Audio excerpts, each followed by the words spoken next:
Purihin natin ang Panginoon ngayong araw na ito, sapagkat ngayong araw na ito, nakapangako tayo sa ating mga viewers, sa ating mga listeners, na tayo ay magla-live ngayon. Pero hindi po nangyari sapagkat mayroong problema itong ating mga lugar ngayon dito sa Dilapas, sa Laguna. Kaya nag-video na lang tayo. Ang ating pag-uusapan ngayon, yung paraan ng kaligtasan. Paano ba ang paraan ng kaligtasan? O paano ba ang tao maliligtas? Kasi ito yung mga katanungan sa atin ni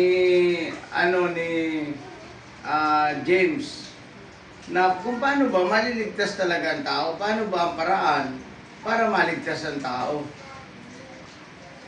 Ito po ay sisimulan muna natin dito sa Genesis hanggang sa Revelation. Ako po ay mga 5 minutes lamang, 5 minutes o lagpas 5 minutes tayo ay mag-share ng salita ng Diyos para maliwanag sa inyo ang kaligtasan. Sa Genesis chapter 1 at hanggang chapter 3, ang Panginoong Jesucristo o ang Diyos ay nagkaroon dito ng tinatawag na nilikha niya ang lahat ng mga bagay. At nilikha niya ang tao. Nung nilikha niya ang tao, hininga niya ito sa butas ng ilong at nagkaroon ang tao ng kaluluwang may buhay. Ang tao po ay mula sa alabok, mula sa alikabok ito. Nagkaroon ng kaluluwang may buhay ang tao. Ngayon, nung nagkaroon ng tao ng kaluluwang may buhay, mga kaibigan ko, ang tao po ay nagkasala sa chapter 3 ng Genesis. Nagkasala siya. Nung nagkasala ang tao po ay nahulog sa kasalanan at ang tao ay hindi nagsisi. Si Adan at saka si Eva, hindi po sila nagsisi. At yung kanilang pagkakasala ay hindi napatawad ng Diyos. Kasi hindi ka naman nagsisi, kaya hindi napatawad ng Panginoon. Ngayon, simula noon, ang tao at saka ang Diyos ay naghiwalay. Dahil hindi pwedeng magsama yung banal at saka yung makasalanan. Ang Diyos ay banal, ang tao ay makasalanan, hindi yan pwedeng magsama. Kaya nangyari, naghiwalay yan. Nung naghiwalay yan, sabi ng Isaiah chapter 59 verse 2, ang tao ay naputol ang relasyon sa Diyos. Namatay spiritual at saka physical ang tao kasi yung ginawang kasalanan ni Adan ay ang kabayaran noon ay kamatayang physical at kamatayang spiritual. Yung pagkamatay na spiritual, pagkahiwalay sa Diyos at ang tao ay mga pampapahamak sa impyerno. Yun naman pagkamatay ng physical, yun yung lupa na katawan natin na minana natin kay Adan sa kasalanan, kaya mamamatay talaga at iiwanan sa lupa. Yun ay pinangako sa Genesis chapter 3 verse 19 na yamang sa alabok ka nagmula Adan, sa lubang alabok ng kababalik. Ngayon, para maligtas ang tao, una, ang tao ay nilikha ng Diyos, nagkasala ang tao, nahiwalay siya sa Diyos, naputol ang relasyon, kaya namamatay ang tao, physical at spiritual. Mapapahamak sa impyerno at ang katawan lupa niya ay mahuhulog sa sementeryo. Yan, maliwanag po yan. And then, ang tao ngayon na nabubuhay pa, paano siya maliligtas? Paano ba magkakamit ng kaligtasan ng tao?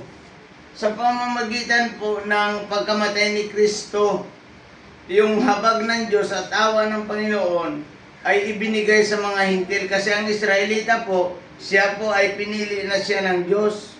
Pinili na siya ng Diyos para maligtas, para maging bayan ng Diyos. Pero po, ang mga hintil, katulad natin mga hintil, ay tayo po ay maliligtas sa habag ng Diyos. Paliligtas tayo sa habag ng Diyos at awa ng Panginoon. Ngayon, ano ba yung awa ng Panginoon na yun? Yung pananampalataya natin. Nung namatay si Kristo doon sa krus, tinubos tayo sa kasalanan natin.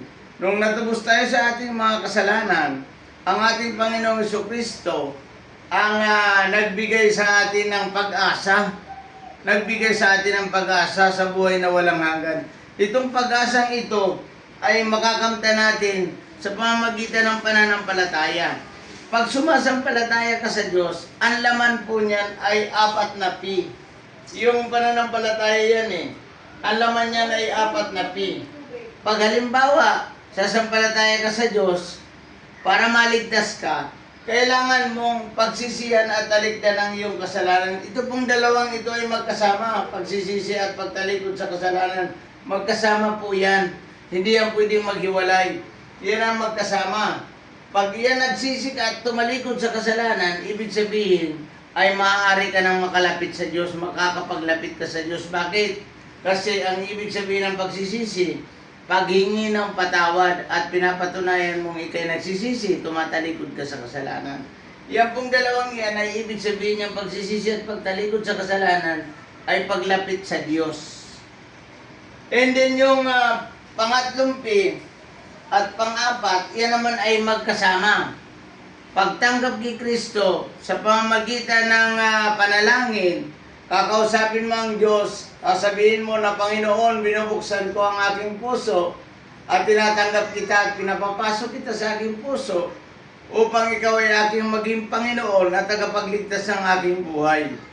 At pag ikay tinanggap mo si Kristo, babautismohan ka sa Espiritu. Tatatakan ka ng Espiritu. Natanda na ikay sa Diyos na.